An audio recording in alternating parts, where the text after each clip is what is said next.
Hey, good afternoon. This is Richard here, and I'm here with my 68 Blue Mustang Coupe, Susie, and I wanted to create this quick video to basically summarize an issue that I ran into when working on replacing the axle seals on this Ford 8-inch axle.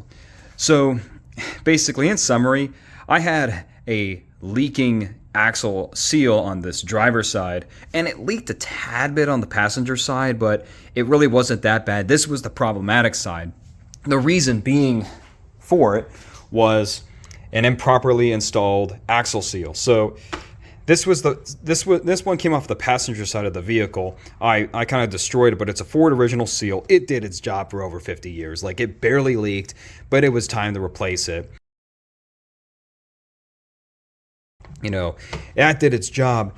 This is what the axle seal looks like brand new. So this is a national seal made in Mexico, unfortunately, not made in the USA, but this is all they got.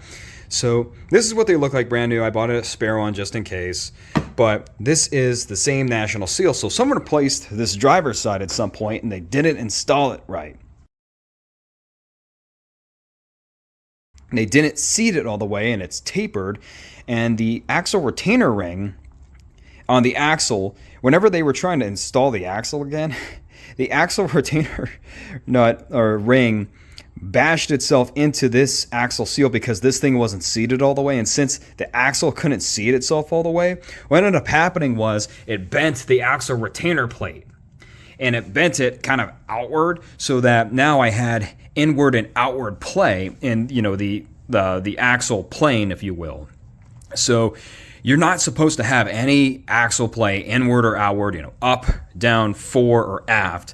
If you have any play in this axis, you know, if you have any play up, down, fore, aft, that's the sign of a bad bearing. And even if you hear it like scratch and stuff, or like it doesn't make a nice smooth turning noise, I mean, that's the sign of a bad bearing. But in this case, since I had, you know, inward and outward play, I'm talking, for me it was probably like no more than a 1/16 of an inch, but it was definitely within a 1/16 of an inch. I measured it at like a 1/64 of an inch, but still, even then, that was alarming because the passenger side had no play, inward or outward whatsoever.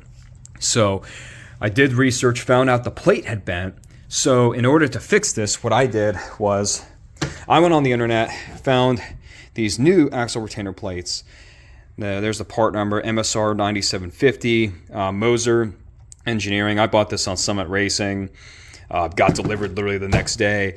I already installed the one on this side, so I literally just sandwiched it in. It does not hurt it to keep the old plate on because it's not going to push this inward or outward. I have enough threads with the original bolts, and you know, I like how it has a tapered cone on the original. If I can get that to focus, it has a tapered cone on the original retainer plate. So I kind of like that because the new ones are kind of sitting out in the open. if you see what I mean, it doesn't have like a tapered cone or anything. So, and plus the pain in the butt thing here is that I'd have to cut off the old plate or take this axle out and then have a machine press take off the axle bearing and the retainer ring for the axle bearing. I really don't want to do that. So, and I ended up just sandwiching it in, and I haven't even torqued these bolts down. I just kind of like impact gun them in, and not super hard. It's just a regular drill, not an impact gun, just an expression. But anyways, it pretty much eliminated that inward and outward play because that plate had bent, the original. Installing the new retainer plate actually fixed that play.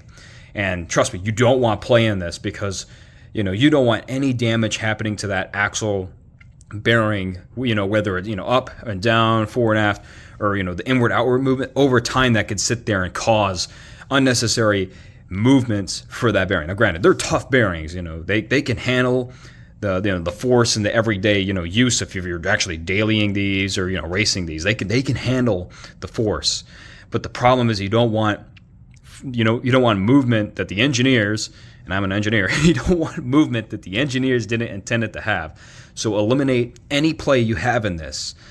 So anyways, I want to make this quick video explaining why that plate bent and really like what my solution was. and make sure you seat that axle seal, because if that retainer ring runs into it, well, one, you're going to damage that axle seal probably. You're going to have a leaky axle, and you're probably going to bend this plate and even damage the axle the axle bearing when trying to install it. So all in all, really just pay attention, do your research.